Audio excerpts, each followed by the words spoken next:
কি সুন্দর দামি ফ্যান লাগাইছে। আয় বিড়াল তুই সরি খেয়ে যা। আসসালামু আলাইকুম ওয়া রাহমাতুল্লাহি ওয়া বারাকাতুহু।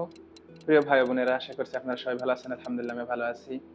নতুন আরেকটি ভিডিওতে আপনাদেরকে স্বাগতম। দীর্ঘদিন পর আসলে রজব এবং শাবান দুইটা মাস কাজের খুব চাপ ছিল আমাদের, এই কারণে ভিডিও থেকে একটু দূরে ছিলাম।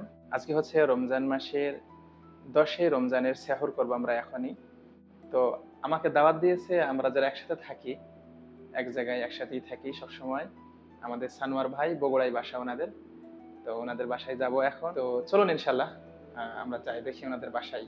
সানোয়ার ভাইদের রুম দেখেন কি সুন্দর, মাশাআল্লাহ। এই যে সানোয়ার ভাই, আমাদের বগুড়ার ডন ভাইয়ের যেই আরে যে বাবু ভাই, এই আছে সহযোগী, এটা ভাইয়ের ভাগ্নে, আমরা এক বয়সের ইসব। আর ওই যে আর একটা বড় ভাই নতুন আসছে, কয় মাস হয়েছে। এই সানোয়ার ভাই, এই যে এই ছবি কার? এডি এটা আমার পোলা ছবি ভাই। ও পোলা এখন কোন ক্লাস জানো? ক্লাস 9 না 10 এ জানি? 10 এ না? 10 এ পরীক্ষা আমাদের ইকবালের সাথে। এ ভাই ফ্যানটা তো অনেক দামি না? আগেই ছিল, হ্যাঁ। লবণ বেশি হয়ে গেছে এই শাকে। আমি ভাজি, আমি দুপুরবেলা ওই মসজিদের ওখানে বেচে না, ওই গাড়ি থেকে কিনছিলাম। দাও দাও দাও, পানি দাও, আগে পানি দাও। শাক অল্প অল্প করে নাও।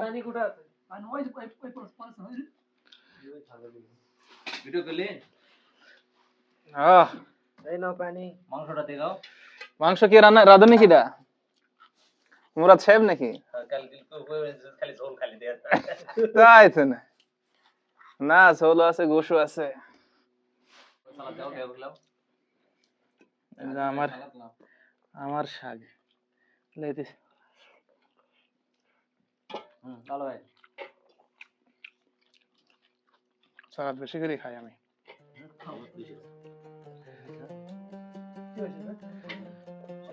শাকে শাকে শাক দিবি না দিয়ান? না না,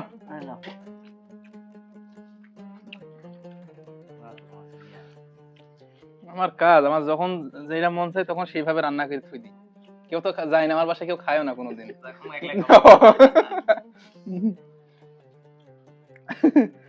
আপনারা তো কিমে করাইলো কার্তিকা। আয় বিড়াল তুই সরি খেয়ে যা। বসে তো আসলেও ভাই, এটা তো মানে ভিডিও করা বদলাম, এটা পানি টলমলি করছে, পানি এই হচ্ছে রাঁধুনি, এই যে এটার দোষ। আমি যে বাসায় থাকি সেখানে কোনো বাঙালি নেই। আমি একাই থাকি, নিজের খাবার নিজেই বানাই আর একাই বসে খাই। তাই অনেক মানুষের সাথে বসে খাওয়ার আনন্দটা খুব কমই অনুভব করি।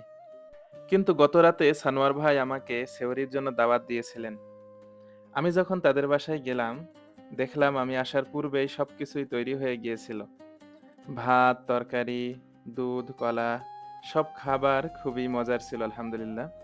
আমরা সবাই একসাথে বসে অনেক আনন্দ করে সেহরি খেলাম। খাবার শেষে অনেকক্ষণ গল্প করলাম। সবাই যেন একটা পরিবারের মতো। প্রবাসে কাটানো এই সুন্দর মুহূর্তগুলোই জীবনের বিশেষ স্মৃতি হয়ে থাকবে। আল্লাহ সবাইকে ভালো রাখুক, তারা সারা জীবন সুখে শান্তিতে থাকুক। তাদের জন্য আমার দোয়া সারা জীবন অব্যাহত থাকবে। ভাই গেলাম, হ্যাঁ সোনার ভাই, তো ভালো থাকেন। ওকে, তো যাই এখন। ওই চাচ্ছি কেন গোল গাছ করে এই গোল ধুয়ে মুয়ে মসজিদে যাম, তো গেলাম, হ্যাঁ। ওকে।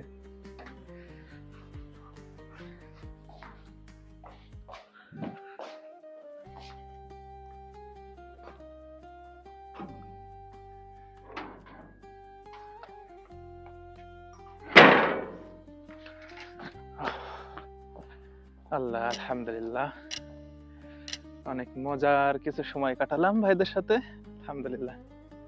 একসাথে অনেক মানুষ থাকলে আনন্দ হয়। যাই নুন ভাতে যাই খাই, মজা হয়। আর আমি একলা থাকি, যাক এরপর আলহামদুলিল্লাহ। এই যে গাড়ি হচ্ছে সানোয়ার ভাইয়ের গাড়ি, দেখছেন কত বড় সুন্দর গাড়ি। আর এই জায়গাটা থেকে আমি রাইতে 11টা 12টা এই সময় এই জায়গা থেকে আমি চলাফেরা করি একলা। তো এই রাস্তাটা দিয়ে আমার মাঝে মাঝে একটু গা ছপছপ করে, ভয় ভয় লাগে। এদেশেও যে ভূত আছে। ওই যে সামনে আমার বাসায় যে বাল্ব জ্বলতেছে এখানে, এটাই হচ্ছে আমার বাসা। প্রিয় ভাই বোনেরা, সবাই ভালো থাকবেন, সুস্থ থাকবেন। দেখা হবে নতুন কোনো ভিডিওতে। আসসালামু আলাইকুম ওয়া রাহমাতুল্লাহ।